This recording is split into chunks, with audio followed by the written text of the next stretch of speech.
Dereck Chisora versus Robert Helenius looks like it's going to be on. Dereck Chisora, it appears, is not going down the Anthony Joshua route.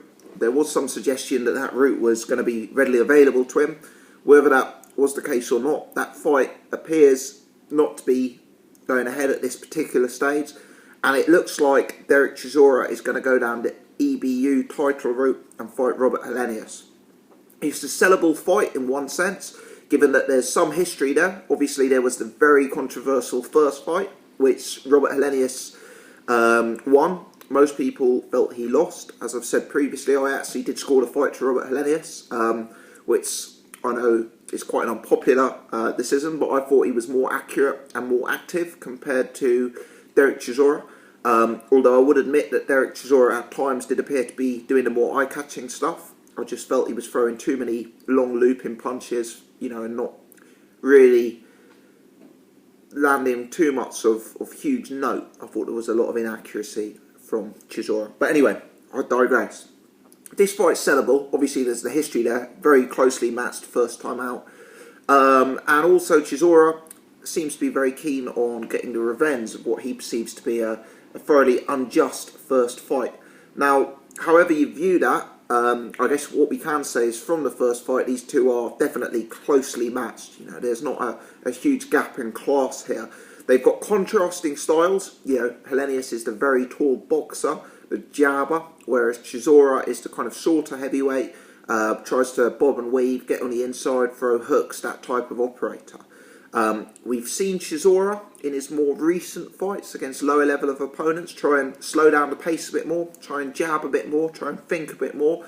I'm not 100% sure if he'll continue with that against Robert Helenius. Obviously, Helenius has a huge range advantage over Chisora, being so big and tall. And I don't know whether Chisora will resort to type, which is more lunging in and trying to get inside rather than staying and boxing. Fundamentally, he probably won't beat Helenius in a jabbing contest. I rate these guys sort of at similar levels in the heavyweight division at present. Clearly, Helenius has a greater upside than Chisora. Helenius is undefeated. He's looked good at times, whereas we know Chisora tends to come up slightly short at the elite level, at the sort of top 10 level of the sport.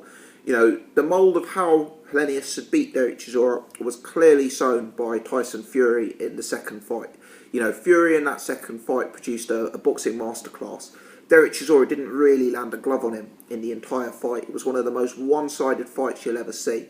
And it will be interesting to see how Helenius performs compared to that. Because similarly to Fury, Helenius is just going to have a massive advantage in this fight. And Helenius has been looking so big in his recent comeback fights. And I don't know what the guy's weighing, but he looks to be, 6'6" to sort of 6'9" in terms of height.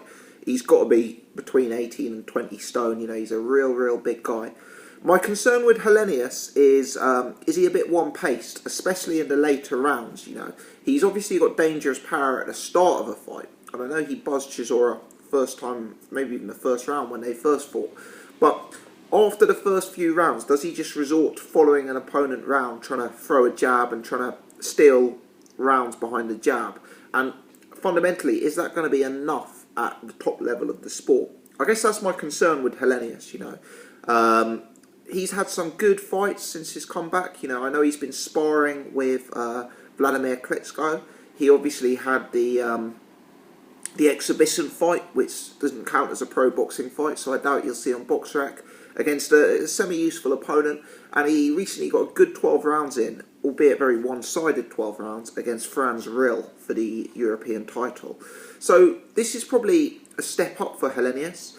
Having said that, this is the sort of level where Chisora can come slightly unstuck. If Chisora turns up to this fight in peak physical condition, weighing something in the 17 stones and, looking like he had the same motivation he did when he fought Kevin Johnson or when he fought Edmund Gerber or even when he fought Malik Scott, then Chisora's got a real chance in this fight. What he's got to do is survive the first 3 or 4 rounds, take Helenius deep, drag him into a place he doesn't want to go, and really test the guy's stamina reserves. But if Chisora turns up out of shape, out of condition, and Helenius is in good nick, I think it's going to be Chisora sitting at the end of a jab, eating leather all night. You know, it's the winner of this fight is going to be a relevant heavyweight again. You know, I'd go as far as to say the winner of this fight, and I wouldn't have either of these two in my top 20 heavyweights at present. I'd have them both just outside. But the winner of this fight for me probably moves to sort of top 15 type level within the heavyweight division and positions themselves for a very, very major fight. You know, the huge UK rumours are that Anthony Joshua will face the winner. Obviously, Anthony Joshua versus Helenius. It's questionable whether that's big enough known to be a pay-per-view event. You know, whether Helenius has that much name in the UK market. But if he goes out and does a number against Dereck Chisora, that will certainly help market that fight and sell that fight. And it would probably be, I know Joshua fought Gary Cornice, who was a tall fighter, but Helenius would certainly be the tallest elite fighter that Anthony Joshua has fought. Or semi-elite fighter, because Cornice was average at best, let's be honest. So, interesting matchup. I think Anthony Joshua versus the winner on pay-per-view is very, very likely. I think that will create some scorn within the UK public. You know, do we want to see Dereck Chisora or Robert Helenius on pay-per-view?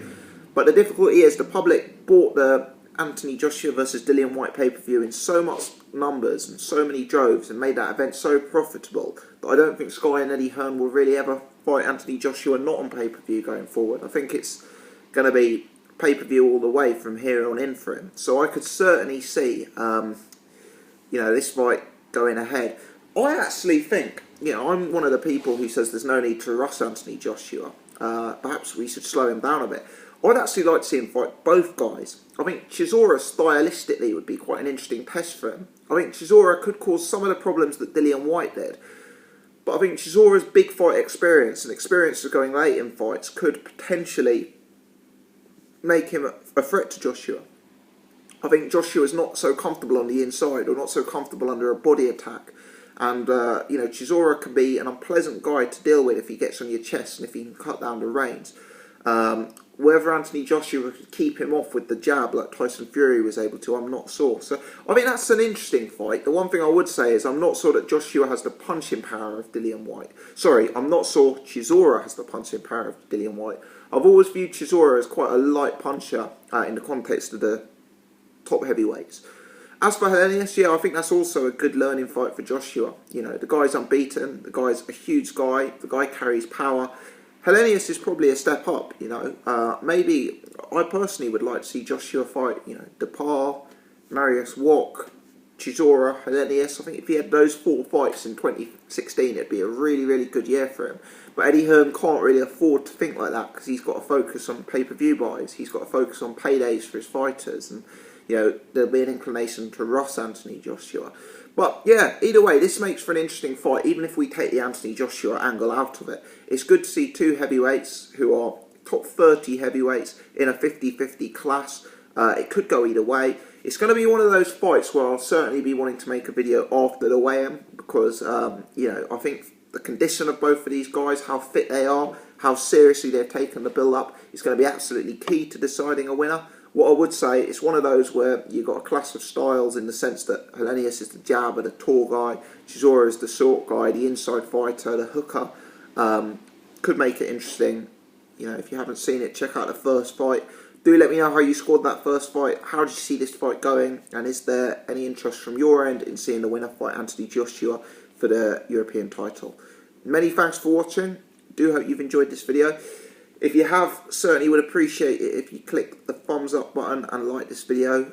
If you're not subscribed, do subscribe. I will make some more videos in the lead up to this fight and talk about the winner versus Anthony Joshua, should that fight be made. And, even if it's not Anthony Joshua, these two are going to be relatively big names after, the winner of this fight is going to go on to a relatively decent place after this fight. And there could be some big matchups for them. I've always thought that the likes of Dereck Chisora would be someone I'd be considering as a voluntary if I was Deontay Wilder or if I was the Glasgow Martin winner.